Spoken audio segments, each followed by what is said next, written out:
True. I know these people. Would you get it through your thick head, Julian? You and Father have finally met a man who can't be bought off. I know what you're up to, and so does Luis, and it won't work. Sounds as if you've grown quite fond of him, Sheridan. I have, Ivy. He's a decent man. I haven't met anyone like him. He doesn't give a damn about the Crane money or power. Then you're a lucky woman. I am lucky. Because I almost caved in when Father and Julian tried to pressure me to stop seeing Luis. Last night was going to be our first and last date. You are a fool if you continue to see that man. I would be a fool not to see him again. Your sneaky, rotten, scheming bribe made me realize there was much more to Luis than I thought.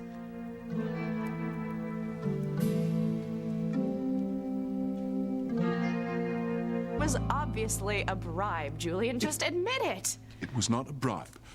Father and I were merely trying to thank the fellow for saving your life. Thank him? You and Father have never said thank you to anyone for anything. It was a scheme to keep Luis and me apart. You know, I realize we've never been close, even though you're my sister-in-law. But I think Julian is wrong about Luis. You do? Yes. I think Luis is different than the other men you've dated. And if you can find love, then don't let go of it. Whether it's a cop or a street sweeper or whatever. If he makes you happy, don't let him go. You surprise me, Ivy. I always thought you wanted me to marry someone from the country club set. Well, maybe I'm just remembering something from my past. Something I had to give up.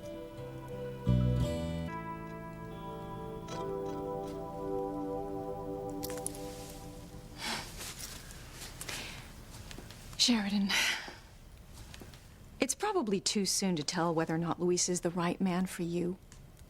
But don't ever let the family make you give up on the man you love, whoever it is. If you do, it'll be the biggest regret of your life. You sound like you're speaking from experience. I am. I am. I gave in to my parents and Alistair when they decided I should marry Julian, when they said that the family should be united. You mean you didn't want to marry Julian?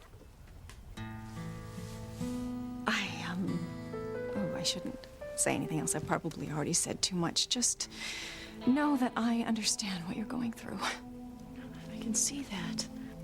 Please don't tell Julian anything I've said, okay? No, of course not. I'm just so happy that we've been able to talk. I haven't had anyone to share my hopes and dreams with except Ethan. Well, I'm glad that you felt like you could find my son, even if you couldn't trust me. It's not that I mistrusted you, Ivy. It's just that I didn't know you very well. But I have a feeling that you've changed since I've come back from Paris. I know I have. Yeah, well, I've had a long time to think about my mistakes. I made them when I was really young, and like the young, I thought the sun would shine on me forever. Then I made the biggest mistake of my life and sold my soul. Your soul? Yeah. I've tried to learn to live with the consequences, but now that I want to follow my heart, well, it may be too late. Are you talking about another man? I can't go into it, Sheridan. It wouldn't be fair to you. I just want you to know that I could hurt a lot of people if I follow my heart now. You sound like you might do something that you may regret. What's one more regret? You know, just know that you don't have to make that same mistake. You can make better choices for you. Okay?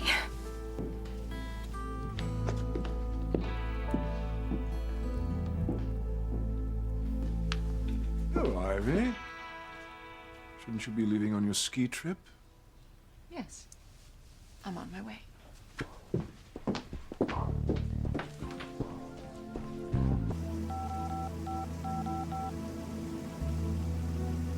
Yes, this is Mrs. Crane.